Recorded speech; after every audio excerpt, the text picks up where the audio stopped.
Hello, welcome. Thank you guys for attending.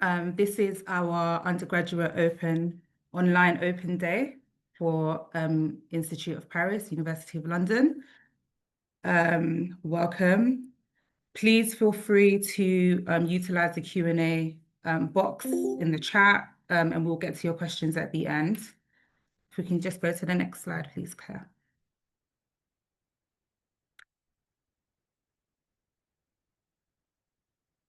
Thank you. So today is just an overview of both the French studies and the international politics course. And so we'll be hearing from Dr. Louise Lau, who is a senior lecturer, from Claire Miller, who is also head of student academic and external services. We'll also be hearing from our students as well. So our current students, we have Dagan Chaplin, who's a third-year student. We have Patience Chibwana, who's a third-year student, and also Jessica Nichols, who's a second-year student. We'll be doing a Q&A later. So you can, again, as I mentioned, you can ask any questions and also be able to hear from the students. Thank you.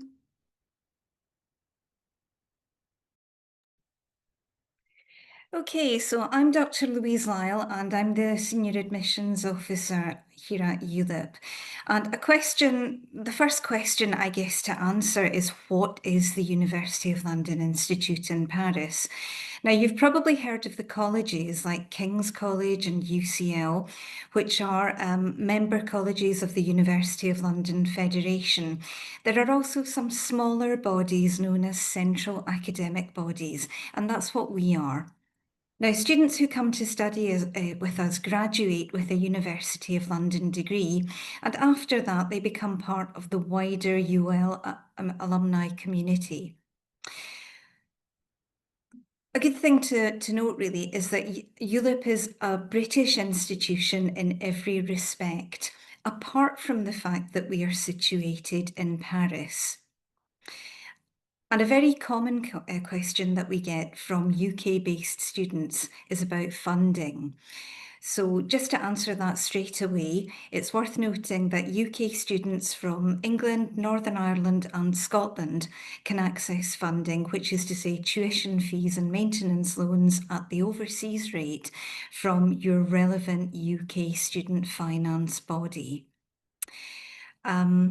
We're very much part of the University of London family, and we deliver our programmes in partnership with Queen Mary University of London, who provide our academic quality assurance and some of the academic infrastructure that we use. Okay, next slide, please. Okay, next question. Where is our campus? We are right slap bang in the centre of Paris. If you've ever been to the city, the chances are that you've been to have at least a look at the Eiffel Tower, even if you didn't go all the way up it.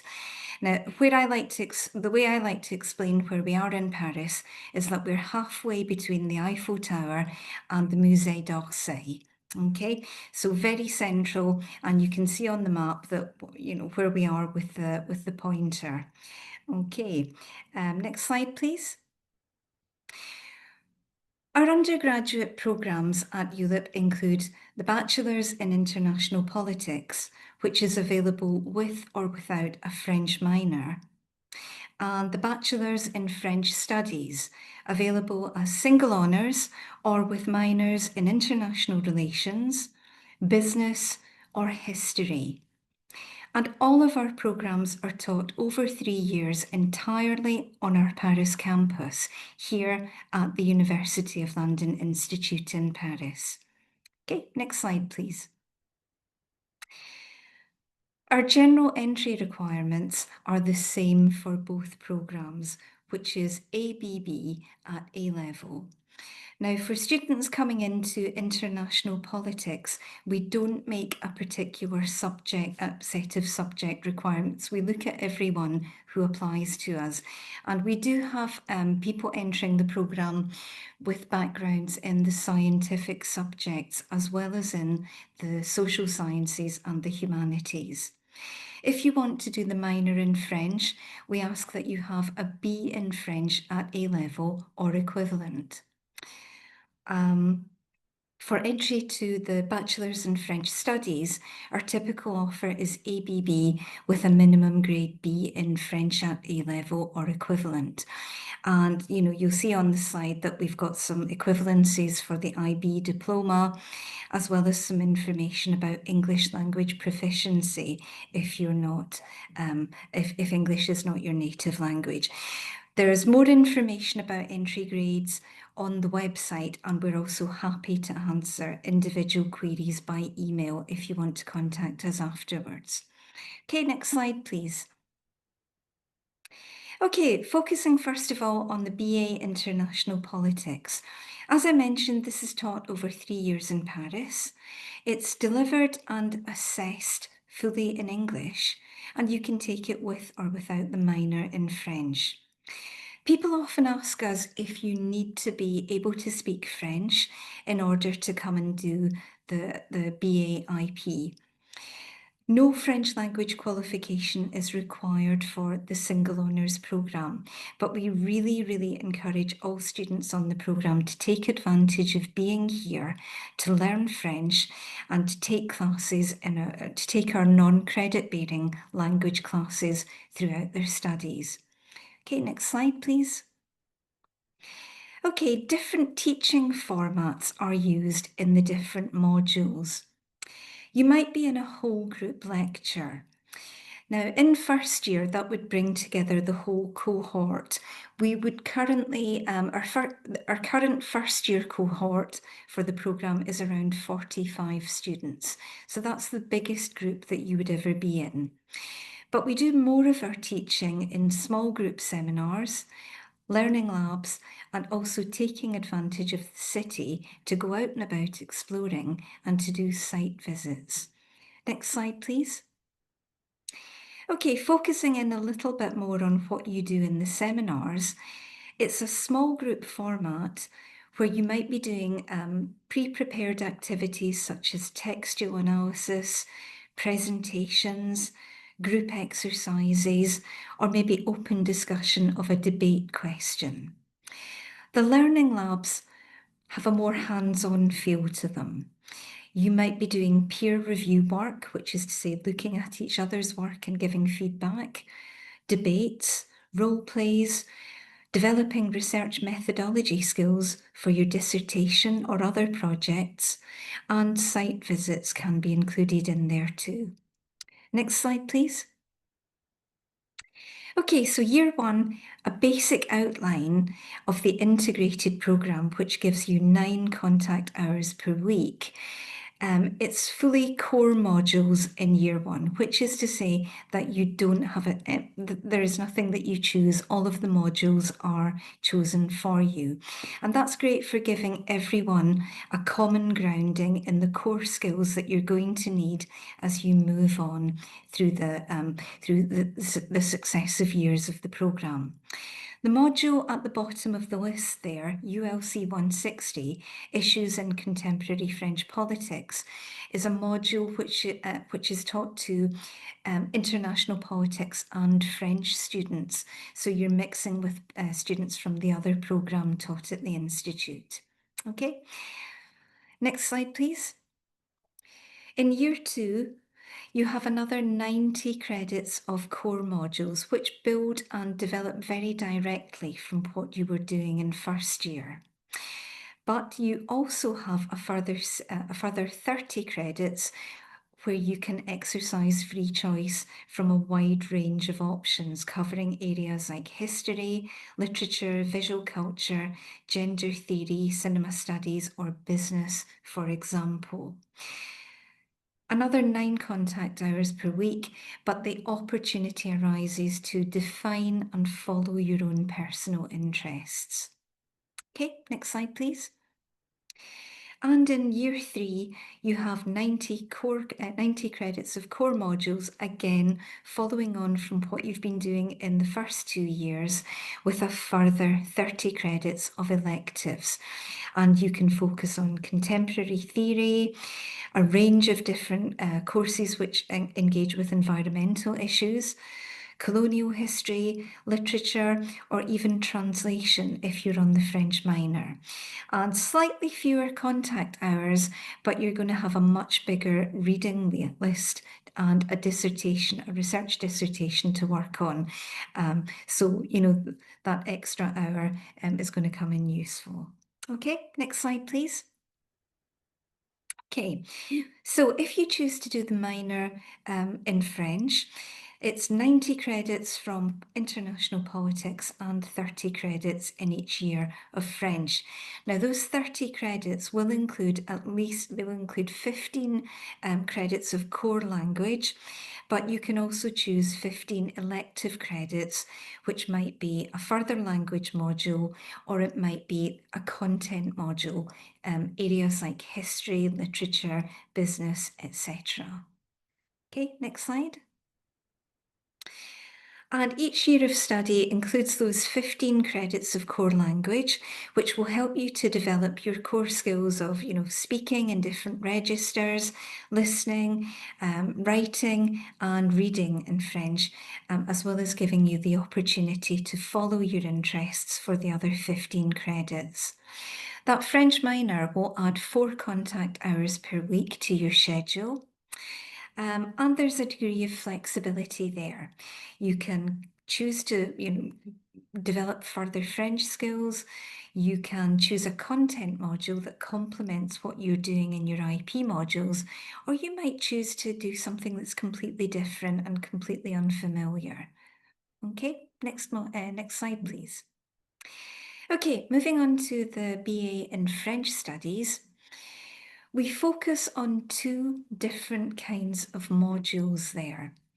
The language acquisition modules, which we label ULL, and the content modules, ULC, which cover areas where language acquisition is not the primary skill, it's secondary. So areas like literature, visual culture, history, and so on, where you might be, for example, reading French texts, and you might be writing essays in French about those texts, but in which language acquisition is not the primary goal in the same way as in a grammar or a translation class. Our French modules are taught predominantly in the language, although please note that if you're doing the international relations or business modules, they are delivered in English. Okay, next slide, please. Okay, so focusing in on language competence, first of all, we aim to develop your language skills to a high level of competence in the 5 core skills, which are reading, writing, listening, speaking continuously, which is to say in a presentation format, but also speaking conversationally in a range of different registers so that you're as comfortable in a job interview or giving a formal academic presentation in French as you would be chatting with friends. Okay, next slide, please. Okay, focusing in now on the major minor models that we have. Once again, it's the 90-30 split. For all French major programmes, those 90 credits of French will include 30 credits of core language per year. And then you will have 60 credits of content modules from the French Studies catalogue that you can take through each year in years 2 and 3. Okay, next slide, please. So year 1, we have pathways through our different modules, and we flag these up by giving each year a theme. So year 1, the introductory year, focuses on ways of reading. It's 10 contact hours per week. The majority of courses are taught and assessed in French, and it's an integrated programme. So big emphasis on developing your language skills with intensive grammar and core writing. There's oral proficiency development, focusing on compétences professionnelles, helping you to build a CV and getting ready for internships and part-time jobs through doing job interview practice. We have a module on cultural materials, which we call Reading Paris, French Culture and Context. If you're interested in history, we can offer you an introduction to post-revolutionary French history. And the module on issues in contemporary French politics, which is the one that I mentioned earlier. It's also taught to first-year international politics students. It's the only one in that list which is delivered and assessed in English. Okay, next slide, please. Okay, and learning inside and outside of the classroom is something that's really important to us. I've just popped up a photo there showing a recent guided walk, which I did just last Friday, actually, with some of our first-year French students exploring around the Bastille area in relation to some of the texts that we've been studying. So we see using the city as a study resource as being really integral to our approach to learning. And of course, it's something that only ULIP can do because we are here in Paris.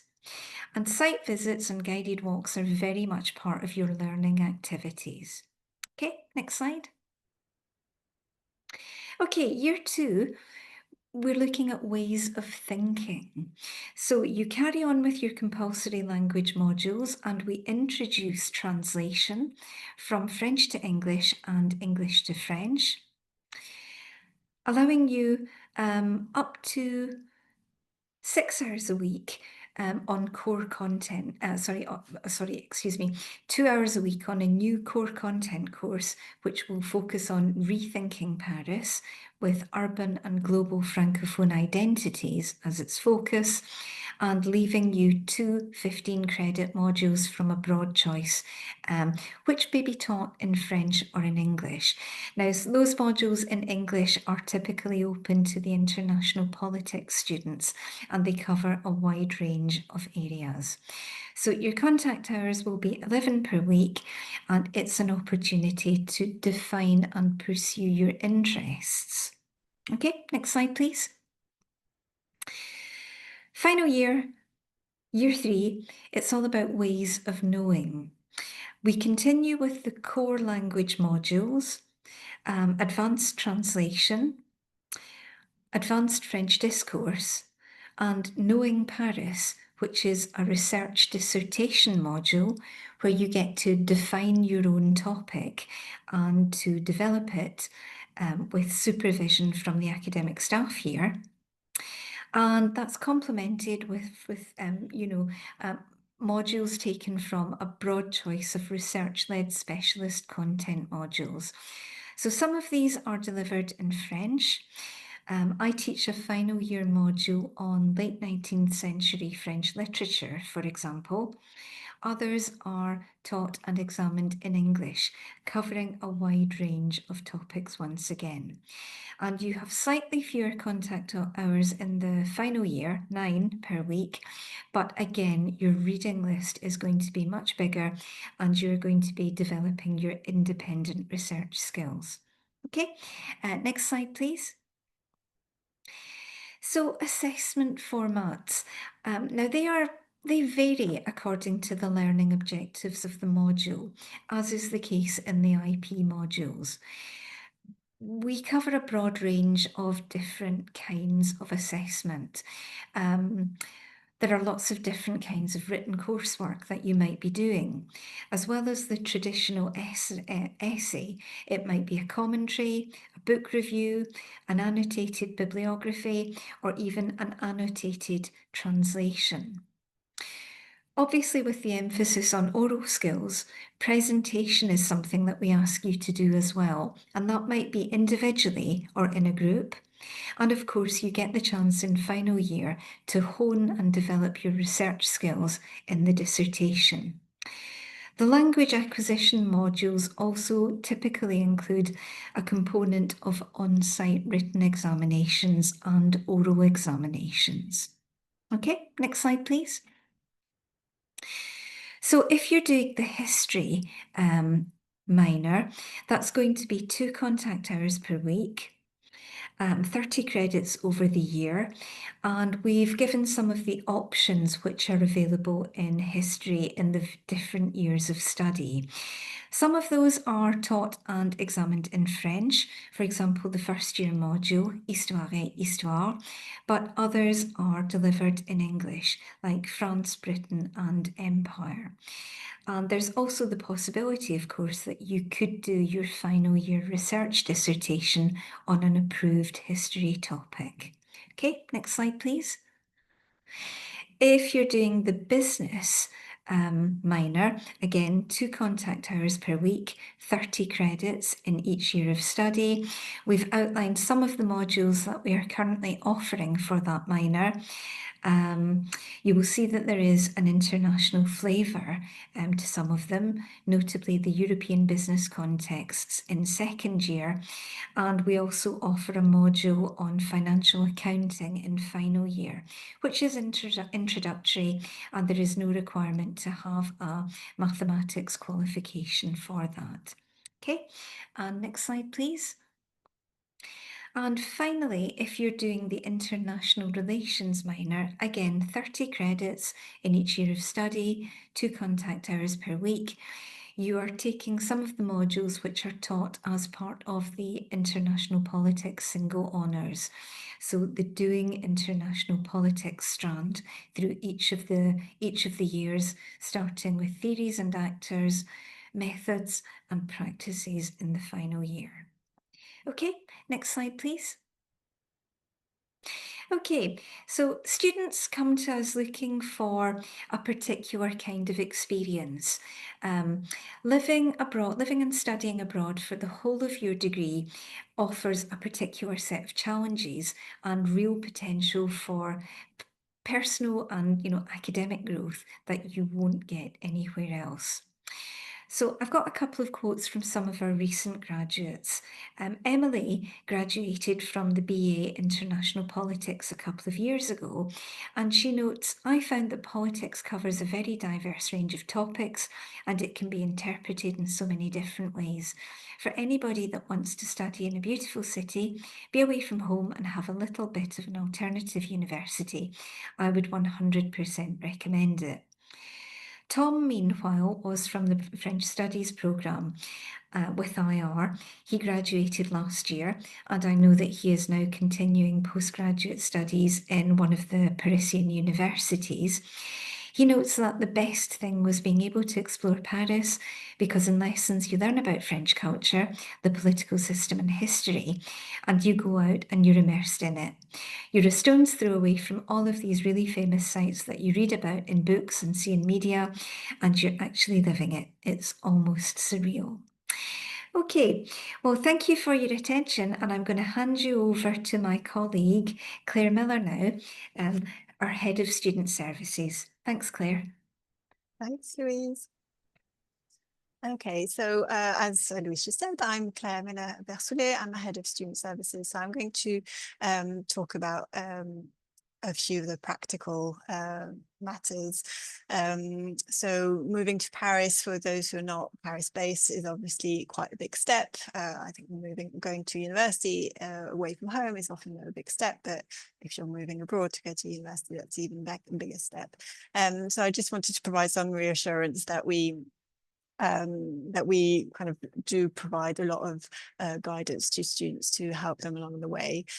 So we'll be holding a number of events during the course of the academic year to help you prepare for that. So in the spring, that's an important event that we have, which is here in Paris. It's the Journée de Rencontre, where we invite all our applicants to come and meet fellow applicants, current students, current staff, and we kind of give detailed information about preparing their move to Paris.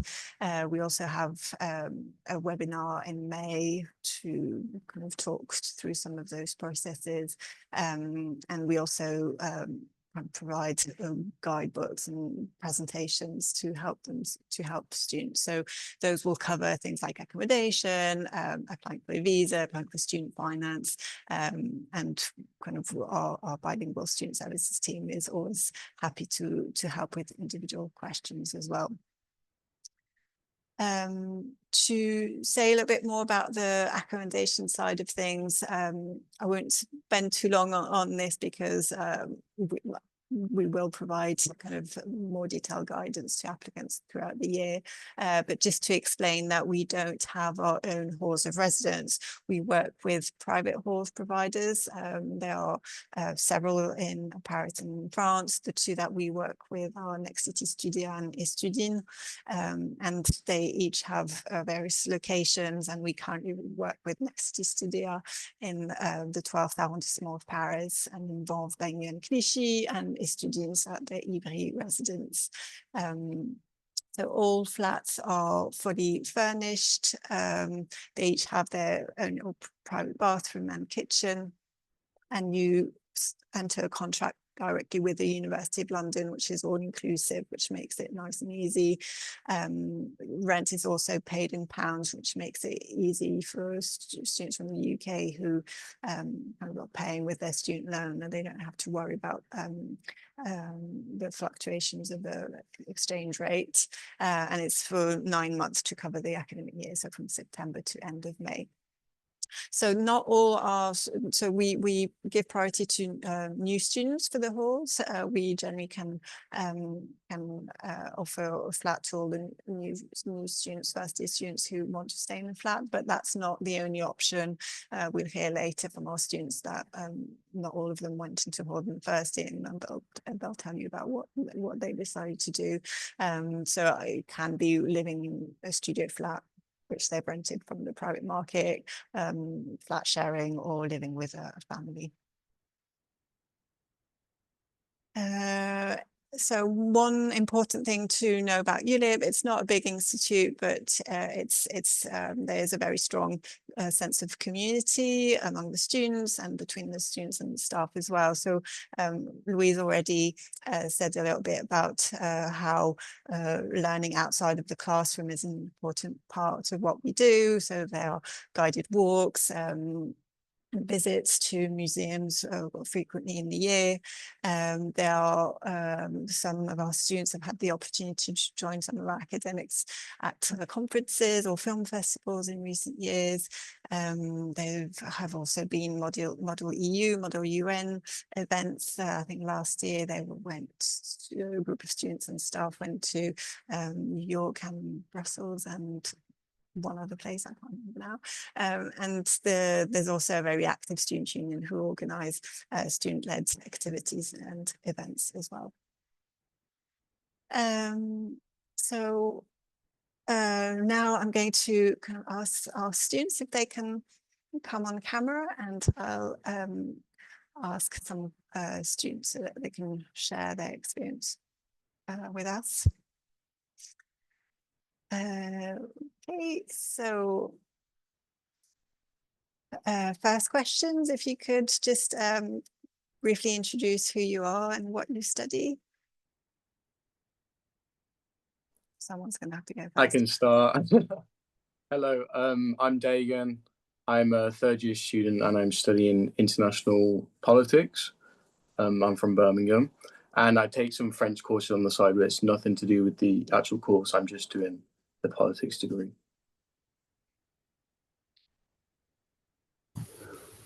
My name is Patience. I'm also third year, but I'm international politics and French studies, and I'm from South London.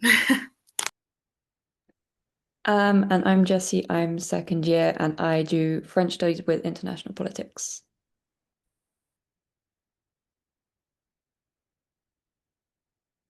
Okay, why did you decide to study at an institute in Paris?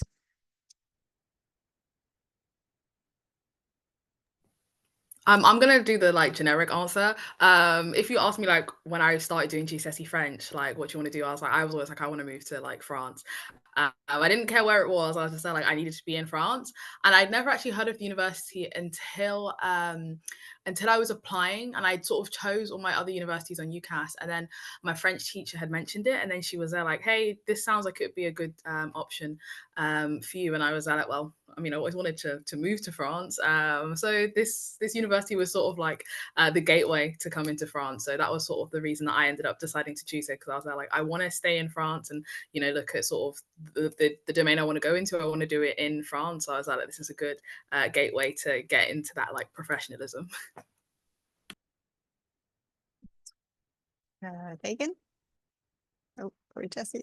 Yeah, for me, obviously when I came here, I didn't speak any French. So people would ask me, they'd be like, why did you come to France if you don't speak French? And I think for me, in my head frame, I was like, I've lived in the UK for 19 years. I did a gap year, and I got like that taste for being away from home, and really just wanting to sort of launch and studying international politics. You want to be, you know, international. So for me, it was just getting away from home, doing something different, and just getting away out of that routine that you've been in your whole life. And not many people do people do gap years or years abroad in university. But if you're doing all three, that's like a big step. It's going to look great for future employers, and it's really going to kickstart your working life or whatever you're going to go on to into the future.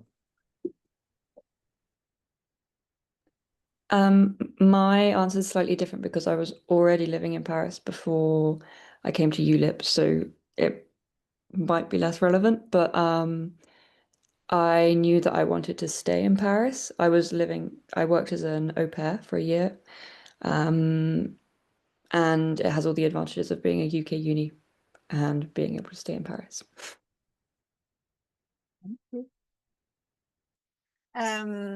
So what is it like to study in a small university?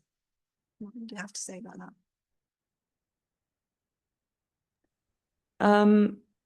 I would say it's a very, like you were saying, it's a very close community. You make friends with people who aren't in your year, because I think our entire cohort is probably smaller than some unis, like 1 year's worth of students. So you really get to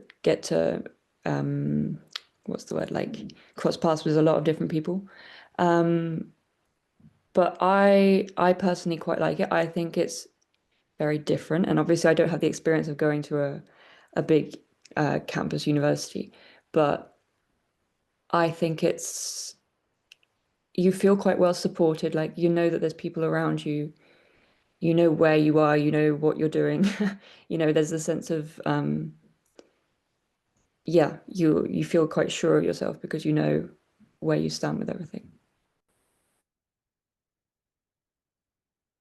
You can see Dagan nodding. Yeah, I'm going to jump in as well. I think the fact that it is such a small university, it really forces you to open up to the city as well. And it's like this saying in the uni, the city's the campus. And it's really true, because in such a small university, yes, you have this like bubble, this tight group of people throughout the all 3 years. And but yeah, you do want to get away from that sometimes as well. And for that reason, you know, you've got this big European metropole that also acts like your campus, where, you know, it's a one building university, yes, but it's going to allow you to open up and explore the rest of the city like that as well. Patience, do you have anything to add? Not too much. I think Jessie and Dagan covered it like perfectly, and like especially with like, you get to know everybody. I've seen Dagan since the beginning now, so it's kind of like, obviously because we started at the same time, so it's like you do see you get to see everybody sort of like not in like a sort of a cringe way, like grow up together, but it's like you do get to see everybody the whole way through, and it is quite nice. And it's like, oh, now I can like add you on LinkedIn and see what you do after we leave, because you feel like you're all sort of close like that. But yeah, I definitely agree with Dagan though. There is sometimes you do obviously want to go exploring, because you're like, you know, you see everybody sort of day in, day out. And that's totally fine. And I think it does definitely help that the fact that it's small is contrasted with the fact that you're in a city, so that you do have both sides to the coin. And it's sort of like a good way to have sort of everything at once. Thank you. So, I mean, Jessie, you explained that you're already in Paris, but what about Dagan and Patience? How did you find the move abroad? I think French paperwork is absolutely horrible, and it's so much bureaucracy and everything. But the team in the office are always helping, and there was so many like PowerPoints and step-by-step guides that for me it honestly wasn't that difficult. I think everyone thought like when I tell people that's the first thing they're asked, they're like, "Oh, it must have been really hard with Brexit and all of this," and I say, you know, if you're going to put in the effort, and you know, I do enjoy paperwork sometimes, filling that out. It gives you a little kick when you've got it all done and you finally get your visa through, your card through. It's like a reward kind of. So yeah, you know, it is tricky, and there's a lot of steps to go through, but it's laid out easily for you, and there's definitely a time frame in which you can do things, and it's manageable in terms of visas and stuff, at least. Yeah, so it wasn't crazily too difficult for me. Yeah, I'm sort of similar. I thought, like, obviously I was doing my French A level at the time, and I was there like, yeah, it's okay, I can do everything in French, like I understand French, whatever. And then I came to do the paperwork, and I was there like, these are words that I've never seen before. Like the AQA Caboodle textbook could have never prepared me for this. So it is definitely like it's a lot. But like Dagan said, obviously student services, like I remember sending emails to Claire being like, okay, there's this thing that I don't remember, I don't know how to do this. Could you explain this and everything? And then it made the process so much easier. And again, even if you do think about staying in Paris the long term, doing the paperwork is sort of like, it sort of helps sets you up for knowing what you might have to do later on. So even though at the beginning it's like, oh my gosh, you get used to it so that later on you're not hit by any like surprises when you have to do like CAF or like the housing benefit that the government can give you, all of that stuff. You're sort of used to knowing the ins and outs and the working systems of it, so that even it is a bit of a shock at the beginning, you get used to it. But if there's one tip I would say is just make sure you have everything. I didn't have my passport. I forgot that you have to renew your passport, so I had to wait for my passport to come back, and that made like everything just slower.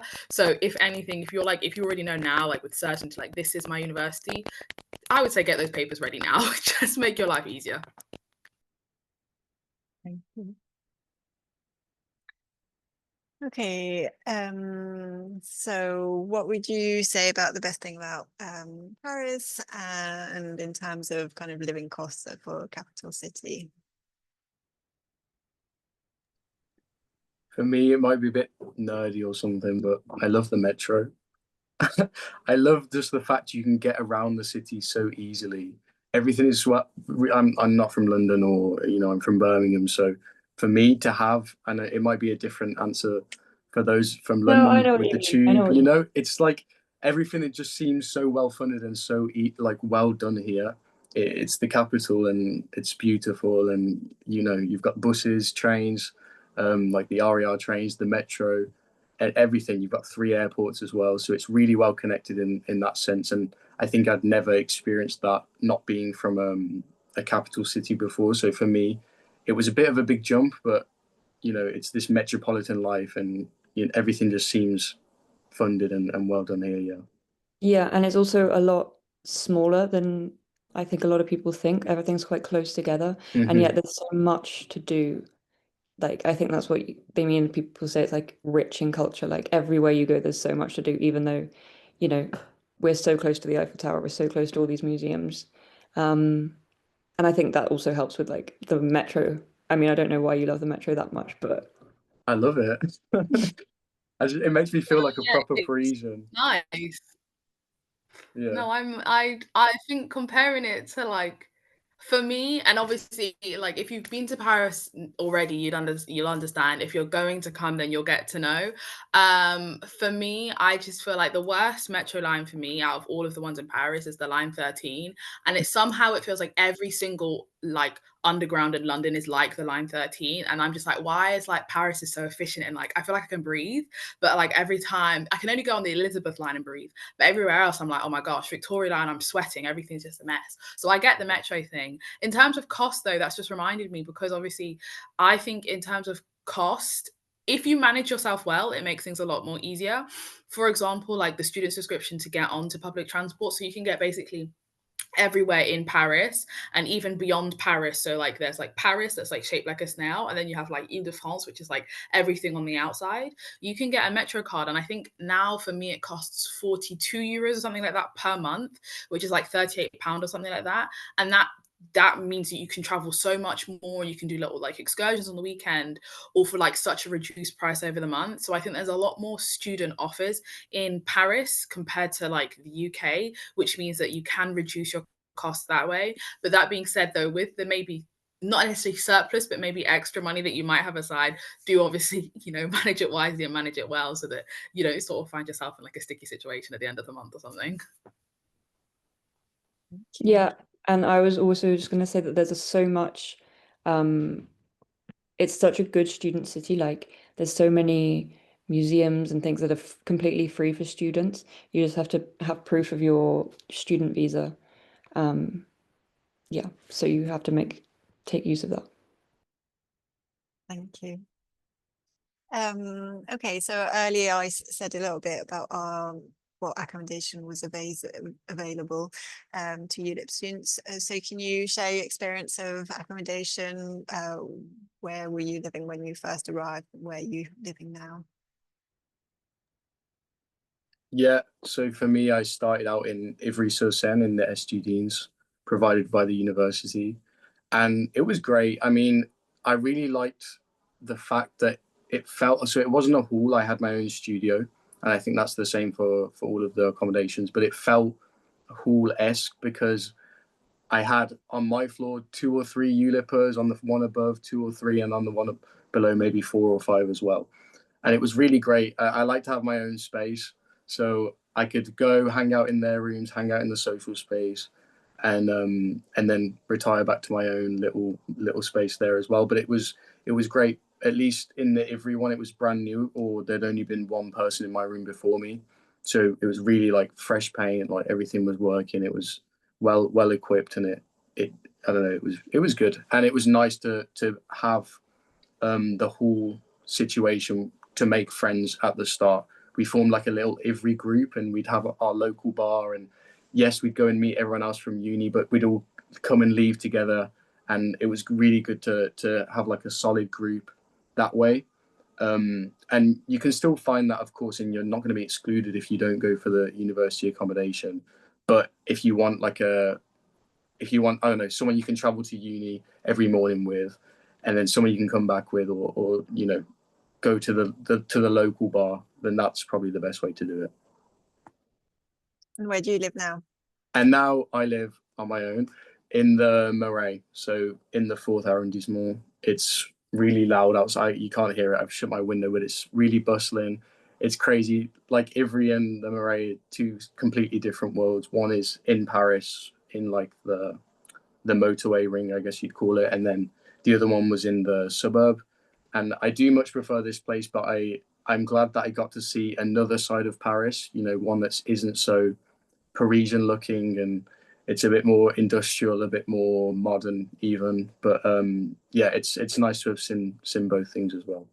And you were flat sharing last year, is that right? And then last year, yeah, So so you did a bit of everything. I've tried all 3, and I think I'm happy with my studio now. But yeah, flat sharing is great as well. I moved in with one person that I was with in Ivry, and then another guy, he was in Vanves in the accommodation too. Made friends in first year, and then we were like, yeah, we're gonna move in together.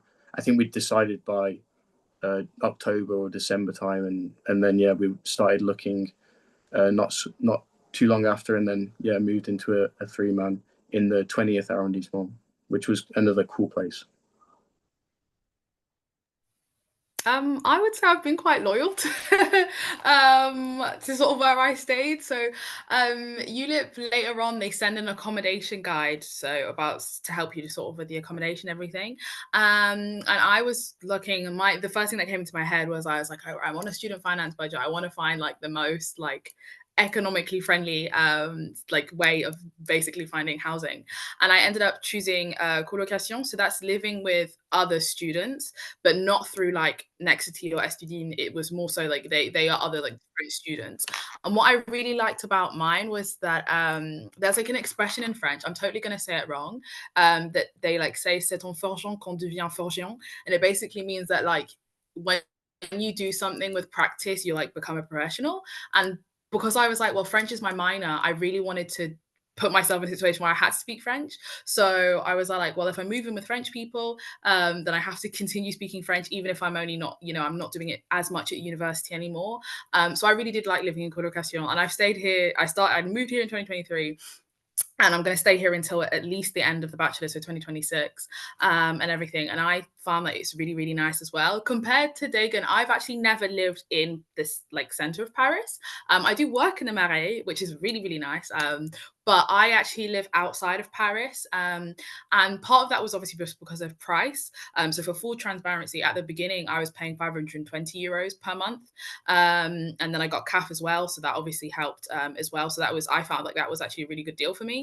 And then I'm about 25 minutes away from the university, but it's direct on the RERC. So I was like, oh, this is perfect for me. And even like, what I do like living like sort of in the banlieue and like the suburbs is the fact that I don't spend as much money because I have to go home, and it means that I'm not like constantly seeing like a shop or like a boba tea or something. I can just like, once I'm home, like there's no money is to be lost. I've come home, and it means I focus more like readings and everything. Like once I'm home, I have to think, well, if I want to go to Paris, I have to get on the train. It comes every 15 minutes. It'll take me 15 minutes to get into Paris. And I'm like, well, is it worth it, or should I just stay home today and do my readings? And I like that bit that helps me just like focus on everything as well. But obviously there are like, I don't want to say them downsides, but there are obviously the fact that you are further away. So especially first year, sometimes it can be a bit more difficult in terms of when you're getting used to the public transport system. But I do really enjoy where I live now. And like, I feel like I've made that the people who I live with now, even some of them who moved out, we've stayed in contact. And like, I feel like I've got like a nice little like network of different people from like everywhere. Because some of my housemates aren't even French. We've got my best friend, she's actually from Colombia as well. So like I've got like a whole range of people as well. And I really like living in colocation. And then for me, I did my first year, I rented a studio privately. So I found there's loads of different websites, which obviously you'll get more information about of where you can find flats. I did mine through Lodgis, which was a pretty good experience.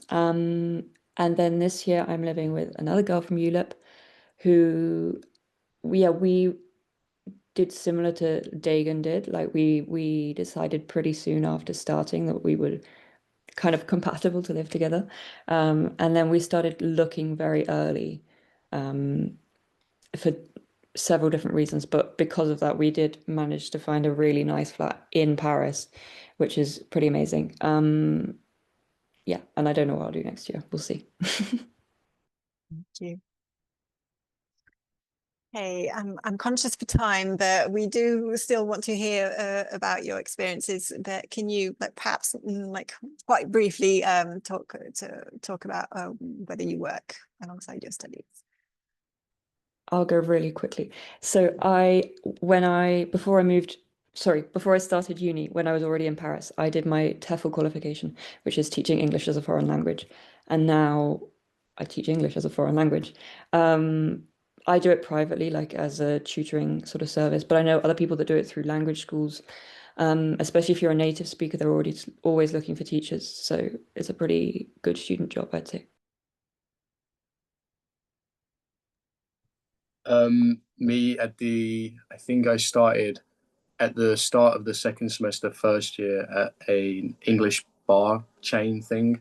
And it's been really good for me to learn French because it was an environment in which the staff, you can speak English, and the base is English. So that's the only requirement. And then French is always a plus. So for me, it's been great to have a space where I'm comfortable. I can do my job in English if I want to, but I can also branch out and learn French that way as well. And there's so many bars and cafes, and you've got your visa which lets you work. So yeah, it's a really good way to meet people outside of uni, and for me to work on the language as well. And then really similar to what Jessie did. So my first year, I was an English language teacher. And then in my second year, I started working in nurseries. So the creches in Paris. And then at the end of my second year, the organization that hired me to work in the nurseries asked me to work at their office. So now I've been working at their office. I did an internship and I think I'm probably going to stay there now. So now I work in the office, basically talking French on the phone all the time, sorting out quotes for schools and stuff and sending emails and asking people for stuff in French. But yeah, so I've sort of moved to different jobs as I've gone through. Great, thank you. Okay, difficult questions maybe. What are your plans after you graduate? If it wasn't clear at the beginning, I said I wanted to move to France. I'm now here. I will be staying here. That's absolutely. I am planning on doing my master's here. I'm going to do one of the, hopefully, fingers crossed, I'll be doing a master's in alternance, which is basically where you work alongside doing your studies as well, which is a really good option in France, especially in terms of finances and for economic reasons. So fingers crossed. I'll start applying sort of next year, March around. But yeah, I plan on doing my master's in Paris. That's how I plan to stay. But yeah, hopefully that will be the plan for me. Yeah, same for me. I'm not certain. I think I'd like to stay. I feel like I've got so much time to decide. Maybe that's not the reality, but yeah, I'm maybe going to try for a master's as well. In Paris, maybe not. Maybe if not in Paris, then in France, and then the goal would be to work towards that European passport to be able to stay in the EU. As far as I know, I don't want to go back to the UK for now.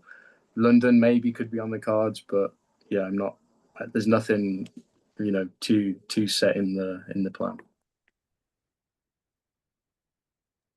I mean, I'm not third year, so I have longer to decide, but very much like Patience, I was like Paris, and now I'm here and I'm not going to leave. Okay, final questions. Can we have one top tip from each of you, please? I would say really make sure you take advantage of the city. Like I was saying, I'm pretty sure it's been voted best student city a load of times, and I can, it's really obvious why. So yeah, it's very special. Like Louise was saying at the beginning, to be able to learn about this stuff and then actually live it. Like I was reading a book in the library the other day, and it was talking about Invalides, which is literally where I was, and I was like, oh, that's really unique. So you need to make the most of the city. For me, it's again the French language. Just absolutely go and just put your head down and really work hard on it. The university offers lessons.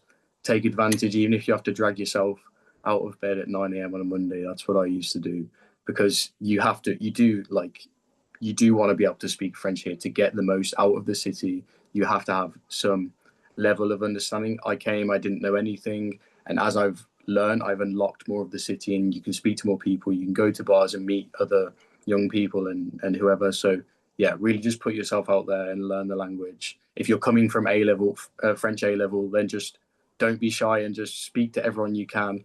Get that experience of speaking to actual French people in France in their language, and yeah, just go for it, I guess.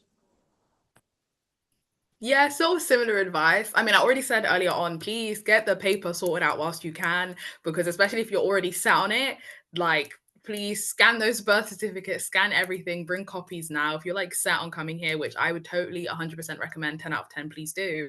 Get every sort of paper document that you can sorted now, so that come down the line, it will be a whole lot easier for you as well. Also, probably set some money aside as well, because it will just make the process a little bit easier if you can. And then definitely new experiences, put yourself in them, go crazy. I lived in Colocation because I was I don't want to speak French, but now I speak French all the time. So Jessie and Dagan obviously said, just do as much as you can in everything now, because 2023 feels like literally yesterday for me now, but I'm oh my gosh, I'm finished in a few months. So definitely do everything. Great, thank you very much. Okay, so we've come to the end of the official presentation, but we might have some questions from some of the people who are watching us right now, and Hannah perhaps will be able to convey those questions. Yes, I will. We do have a few questions. Hopefully we can get through to all of them. I know we don't have too long left. The first question is, to the business courses, is there any specific requirements from international students? Okay, well, just to say on that one, it's worth emphasising that we only offer business as a minor, okay? We don't offer a full business degree. Now, for people who are applying for the French studies with business, we expect them to have a qualification in French equivalent to A-level at a B pass, but we don't make a requirement for them to have a prior qualification in business, okay? Hopefully that will clarify there. Okay. Thank you. Our second question was in French, but I've translated it. How many places are available for the BA International Politics? Thank you.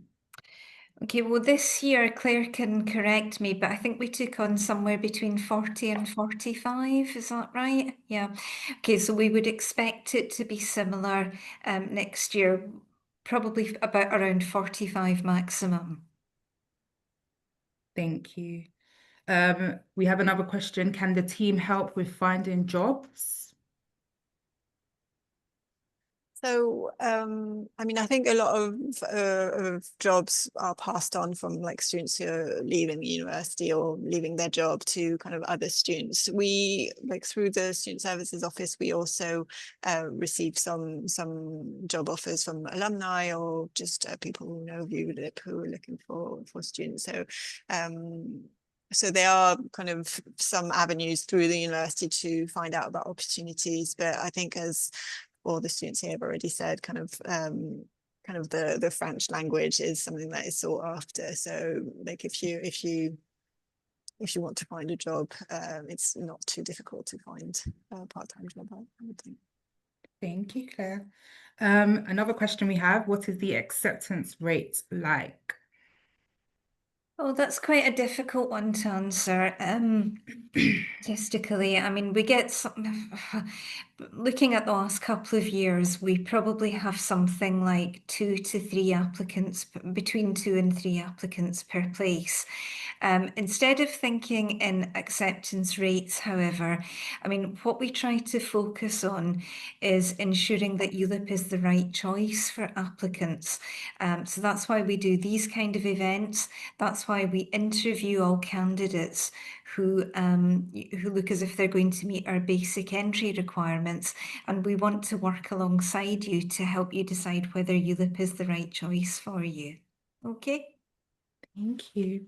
I believe this is for the students. Did you find it difficult to meet people or make lots of friends?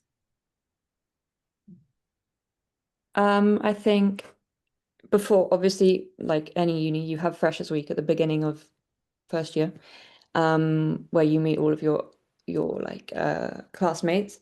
But I think it's also important to make sure you do things outside of the uni. So whether it's a sport, I'm a ballet dancer, so I do ballet, and obviously I met new people through that. So I think as long as you have other things going on in your life, including a job, that can really help. Thank you. For me, I'm gonna say join a lot of Erasmus groups and like group chats and stuff. I mean, I've got one on Facebook actually, which is a bit sad, but in WhatsApp too, you can join a Erasmus Facebook group. They're always doing events, and you can go to other universities or like hang around in the fifth arrondissement where the other universities tend to be, the French ones, and just go in the bars there and speak to people. Yeah, you can meet a lot of people. It's a big city, you know. There's always going to be people for you to be friends with. Awesome. Patience, do you want to go? Yeah, I'm sort of similar. I'll say it again. I said it before, said it again. Colocation, colocation, colocation. Put yourself in an environment where you get to meet loads of different people from loads of different places in the world, because then you sort of like, again, my Colombian flatmate, like we're friends for life now. So I would say definitely like put yourself in just scenarios which you might not necessarily have seen yourself being in the first place. Thank you. I think that's all the questions we have time for now. But thank you for all the questions. We will maybe send out, we will have a recording for all of this after. If we can go to the next slide, please, Claire. Thank you. So we do have some upcoming events as well to give you more of a taste or idea in terms of these different courses that we do offer. So we have the International Politics Taster course on the 13th of November and our French Studies Taster course on the 20th of November. Both will be online and both will be on Zoom. So do register. There will be, you can also register on our website, and then you'll hear some more information as well on that slide. So thank you all for all of our speakers, for our students. We really appreciate your time, and thank you guys for also attending as well. We hope that this was really helpful. If you do have any other questions, or if we weren't able to answer your questions, please feel free to contact us on that email address there. And also, we'd love to hear just kind of like some feedback as well on how you found this event.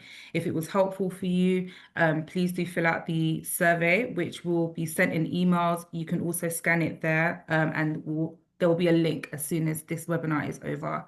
But yeah, thank you all for attending. Thank you for your time. Thank you. Bye-bye. That's it. Thanks, guys. Bye. Bye. Thank you. Bye. Bye. Thank you.